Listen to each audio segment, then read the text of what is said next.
Ini nanti kalau sudah kita bahas, kita kupas ini per bab ini, antum akan ketahuan semua. Tadi saya teringat MC tadi ya, mengatakan bahwa alhamdulillah kita saat ini berada di zaman Islamiyah, keluar dari zaman jahiliyah. Berapa puluh tahun anak baru dengar lagi kalimat itu, ya.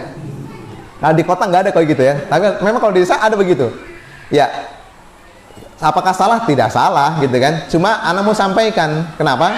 Hari ini kita mengklaim bahwa alhamdulillah kita saat ini berada di zaman Islamiyah, keluar dari zaman jahiliyah. Tapi dalam hal muamalah, apakah kita kemudian sudah keluar dari zaman jahiliyah? Mau dikoreksi. Kita mengoreksi harta haram di rumah kita. Satu-satu saya koreksi, kena semua antum ini.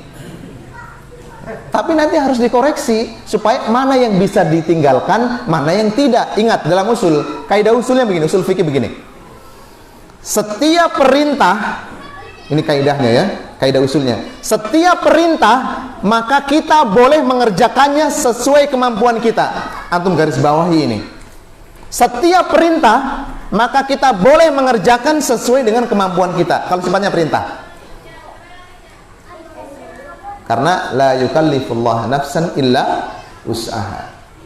Tapi ingat, setiap larangan, nah ini bedanya. Ini bedanya, tolong bedakan. Setiap larangan kita tidak boleh setengah-setengah meninggalkannya. Totalitas. Totalitas. Anda dilarang transaksi dengan perbankan yang ada hubungannya dengan riba. Totalitas, tinggalkan. Mau pakai sistem apa? Sistem amputasi atau sistem rawat jalan? Mohon maaf, ini kalau kemudian anak ini kalau sudah masuk perbankan ini hati-hati gitu kan, kena semua kita ini. Tetapi ya karena antum sudah ngundang anak, berarti antum siap ditampar antum ini, ya, ya. Jadi jangan kemudian, Ustaz terlalu keras. Bukan keras, ini hukum. Bedakan dengan hal-hal yang lainnya, ya. Apakah kemudian menjadikan perpecah belah? Tidak, ini menyampaikan hukum. Makanya tadi saya katakan di awal, antum harus paham dulu hukumnya, supaya jangan kemudian serampangan.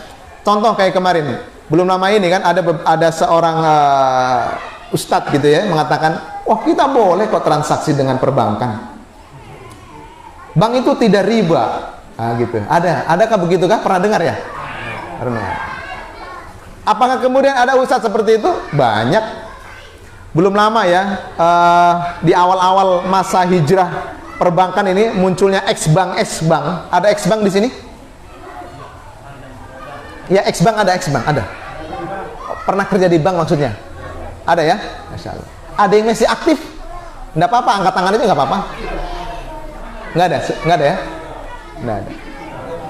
Dulu ya, saat lagi rame-ramenya X-Bank, itu muncul surat semacam surat edaran dari bank tertentu yang mengharuskan setiap lembaga keuangan di daerah masing-masing mengadakan pengajian, undang ustadz yang membolehkan riba. Dapat nggak? Dapat ustadznya nggak? Dapat. Hari ini bisa, adakah ustadz seperti itu? Banyak. Makanya sering, afwan ya, untuk kajian muamalah ini jarang sekali.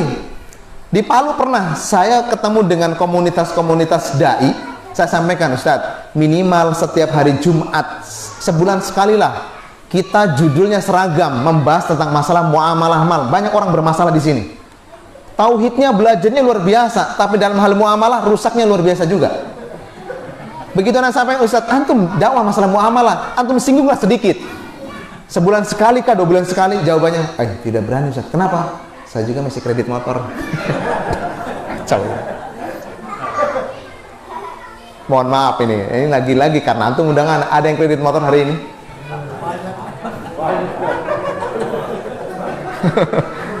Jadi saya mulai kajiannya dari mana ini? Kredit motor itu membayar kepastian dengan ketidakpastian.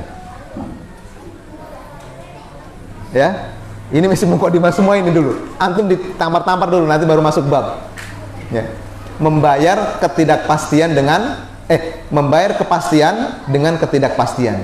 Kok bisa? Ya, pasti dibayarnya per bulan. Setiap tanggal 15 1 juta. Tapi cara bayarnya tidak pasti. Penghasilannya nggak jelas. Di awal-awal mungkin bisa bayar karena masih ada penghasilan. Contoh kayak orang pinjam uang di perbankan ini ya. Orang pinjam uang di perbankan dan mengatakan, wah saya di awal-awal masih bisa bayar Ustaz. Iya masih bisa bayar karena masih ada sisa hutang. Uang yang antum pinjam di bank itu kan masih ada sisanya. Kalau sudah habis, habis juga antum. Hari ini antum jangan anggap ketika orang kaya, ya, tapi tidak semua orang kaya, ya. Ketika antum melihat orang kaya, banyak mobilnya, banyak rumahnya, banyak usahanya, antum kira dia santai, enak, tenang? Tidak, Pak. Antum tanya, setiap tanggal berapa antum pusing?